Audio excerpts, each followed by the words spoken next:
అందరికీ నమస్కారం. Welcome to our channel Anu's rangoli and cooking. మన ఛానల్ని ఎవరైతే ఫస్ట్ టైం చూస్తున్నారో లైక్ చేయండి, షేర్ చేయండి, కామెంట్ చేయండి. అలాగే సబ్స్క్రైబ్ చేసుకోవటం మాత్రం మర్చిపోవద్దు.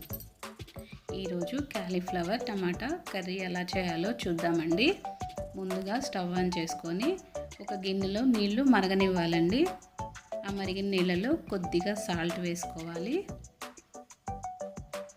ఆ తర్వాత ముందుగా క్యాలీఫ్లవర్ని సన్నగా ముక్కలుగా కట్ చేసుకోవాలి. కట్ చేసుకున్న ముక్కల్ని ఆ మరిగిన నీళ్ళలో ఒక 2 నిమిషాలు ఉంచాలండి.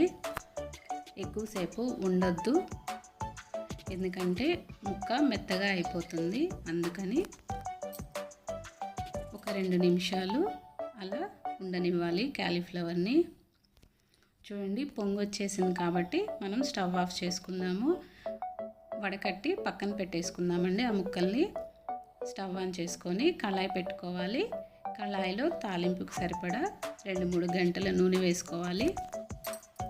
నూనె వేడయిన తర్వాత ఒక 2 స్పూన్లు తాలింపు గింజలు, అలాగే ఒక ఎండుమిర్చి ముక్కలుగా కట్ చేసుకొని వేసుకోవాలి.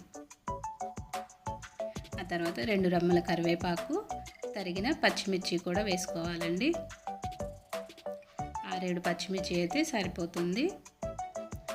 కొంచెం తాలింపు చిటపటలాడిన తర్వాత ఒక ఉల్లిపాయ సన్నగా తరిగి వేసుకోవాలి. ఉల్లిపాయ కూడా కొంచెం మగ్గిన తర్వాత అల్లం వెల్లుల్లి పేస్టు 1 స్పూన్ వేసుకోవాలి. పచ్చివాసన పోయే వరకు అల్లం వెల్లుల్లి పేస్టు ఫ్రై చేయాలండి. ఆ తర్వాత ఒక 1/2 కేజీ టమాటాలండి. బాగా పండిన టమాటాలు తీసుకోవాలి. టమాటాలు ఒక 5 నిమిషాలు మగ్గనివ్వాలండి. బాగా కలుపుకోవాలి. ఆ తర్వాత కొద్దిగా సాల్ట్ వేసానండి. ఆ తర్వాత కొద్దిగా జీలకర్ర, ధనియాలు కలిపి పౌడర్ వేయాలి.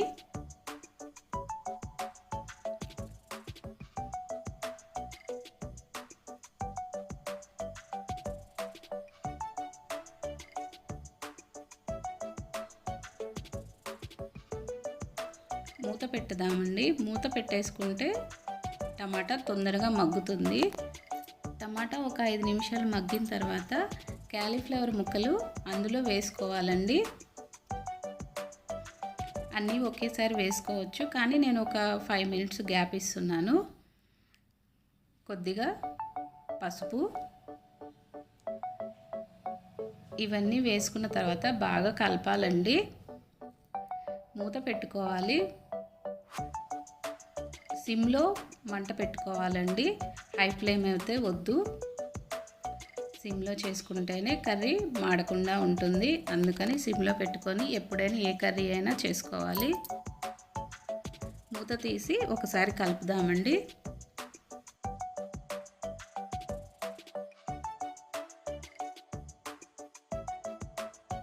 ఒక 10 నిమిషాల తర్వాత ముక్క ఉడికిందో లేదో చూద్దామండి. ముక్క ఉడికింది. వేసిన కారం సరిపోలేదండి, అందుకని కొద్దిగా కారం, కొద్దిగా ఉప్పు వేశాను నేను.